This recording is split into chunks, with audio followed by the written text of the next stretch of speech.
Jim Corcoran. I am the founder of the Aging Artfully initiative, and we've been working for about 3 years to create a center for the arts where one of the arts is aging, a place that is so creative that nobody can stand to stay away. We model ourselves on several different places throughout the country. The Burbank Senior Artist Colony is one. The 92nd Street Y in New York City is another. The Chautauqua Institute in upstate New York is another. But we've believed that as we get a little bit older, we're going to be more particular about the kind of environment that we participate in. And we obviously, our generation is very strong, and we need to honor that strength by creating something really special. I came to this because of my attachment to the arts through jazz music. For years, I was a jazz advocate and missionary, and gave awards to the best high school students here in Portland and also in Eugene when I lived down there.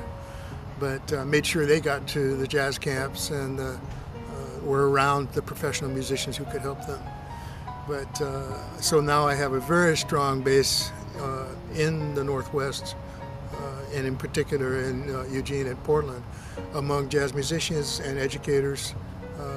And many of them I gave awards to as when they were in high school, who are now 5 or 10 years later professional musicians who are touring and have great careers. My particular interest, as I got further into it, I became more and more attached to the older musicians, and I realized that they had many challenges in terms of they didn't usually have that cushy job with benefits that most of us hope for. As musicians, it's very uncommon for a musician to have access to certain things like health insurance and retirement accounts and things like that. So as I studied that community, I became more and more attached to those kinds of issues, lifelong self-support issues, and how do we protect them and protect ourselves in that way of building a structure so that people can be cared for as they get older, maybe. So when I understood what the implications of that challenge, I realized that I wasn't just talking about jazz musicians. I was talking about musicians. I was talking about artists of every kind who they have a passion to explore, to express themselves, and we honor that. When I go to a live jazz event, I am fed by that culturally and personally.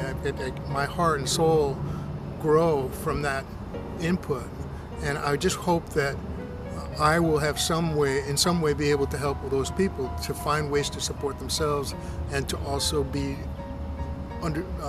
fed emotionally and psychologically and personally through the interaction with the audience. And so Aging Artfully has got a very strong base in the jazz community in Portland, and I'm just about ready to unveil our process with them. We're getting very close to coming up with a system to create an actual facility. And once we have the facility, there's going to be a lot of music in there, and we'll be fostering the lives of different kinds of artists of all kinds, and we'll all get older and smarter together. So that's what Aging Artfully is about.